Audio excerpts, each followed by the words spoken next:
Doctor Faisal آزاد کے بیانات کے لیے ڈاکٹر صاحب کے آفیشیل چینل فیصل آزاد کو سبسکرائب کیجیے۔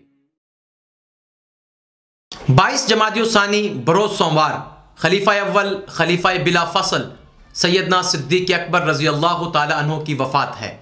آپ کی وفات پر صحابہ اکرام نے، تابعین اعظام نے، تبع تابعین اکرام نے اور بعد والے علماء کرام نے اپنی اپنی طرف سے تعزیت بھی لکھی، مرثیے بھی لکھے، دکھ اور افسوس کا اظہار کیا۔ لیکن جو مرثیہ اور جو تعزیت نامہ حضرت علی رضی اللہ تعالی عنہ نے پیش کیا، ایسا تعزیت نامہ میں نے کسی دوسرے کا نہیں دیکھا۔ حضرت اسید بن صفوان رضی اللہ تعالی عنہ فرماتے ہیں، میں نے دیکھا کہ علی ابن ابی طالب رضی اللہ تعالی عنہ تیز قدم اٹھاتے ہوئے اور روتے ہوئے ان للہ و انا الیہ راجعون پڑھتے ہوئے آ رہے تھے، اور آ کر حضرت ابو بکر صدیق کے دروازے پہ کھڑے ہو گئے اور کہنے لگے کہ آج خلافت نبوت ختم ہو گئی۔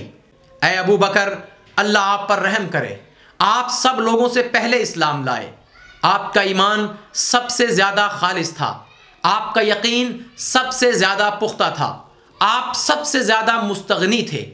آپ سب سے زیادہ اسلام کے پشت پناہ تھے، رسول اللہ کے حق میں سب سے زیادہ محتاط تھے،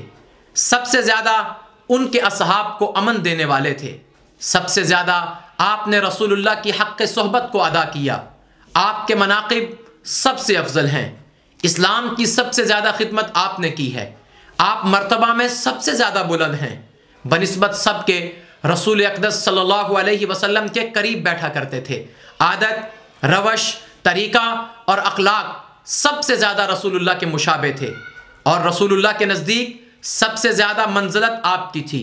رسول اقدس کے نزدیک سب سے زیادہ احترام آپ کا تھا، آپ سب سے زیادہ رسول اللہ کے نزدیک معتبر تھے۔ خدا آپ کو اسلام اور رسول اقدس صلی اللہ علیہ وسلم کی طرف سے عمدہ جزا دے۔ آپ نے رسول اللہ کی ایسے وقت میں تصدیق کی جب سب لوگ ان کی تکذیب کر رہے تھے، اسی وجہ سے اللہ نے آپ کا نام اپنی کتاب میں صدیق رکھا ہے۔ دیکھیے، یہ مرثیہ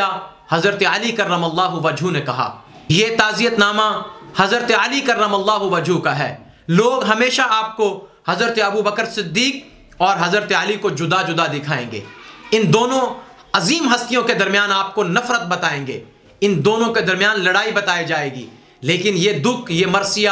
اور یہ تعزیت نامہ آپ کو کوئی پڑھ کے نہیں سنائے گا۔ قرآن مجید بتاتا ہے کہ صحابہ اکرام اشداء بینہم نہیں تھے بلکہ رحماء بینہم تھے۔ احادیث رسول بتاتی ہیں کہ صحابہ رحماء بینہم تھے، اقوال صحابہ بتاتے ہیں کہ صحابہ رحماء بینہم تھے، اقوال تابعین بتاتے ہیں صحابہ رحماء بینہم تھے، اقوال تبع تابعین بتاتے ہیں صحابہ رحماء بینہم تھے، اقوال ائمہ اکرام بتاتے ہیں صحابہ رحماء بینہم تھے، اقوال علماء بتاتے ہیں صحابہ رحماء بینہم تھے، اور تاریخ اسلام بتاتی ہے صحابہ رحماء بینہم تھے۔ صحابہ کے درمیان کوئی نفرت نہیں تھی، کوئی بغض نہیں تھا، کوئی نفاق نہیں تھا، اور بالخصوص خلیفہ اول اور خلیفہ چہارم حضرت ابو بکر صدیق اور حضرت علی کرم اللہ وجہہ، آپ کی محبت، آپ کے پیار اور آپ کے آپسی مضبوط رشتے کے دلیل اس سے بڑھ کر اور کیا ہو سکتی ہے کہ جناب ابو بکر صدیق رضی اللہ تعالیٰ عنہ کی وفات کے بعد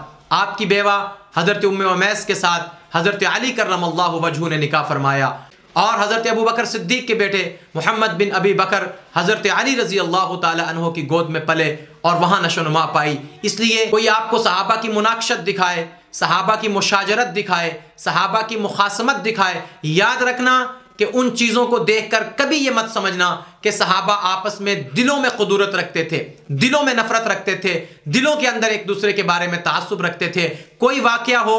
کوئی جنگ ہو، کوئی حادثہ ہو، اس کے باوجود بھی صحابہ آپس میں رحماء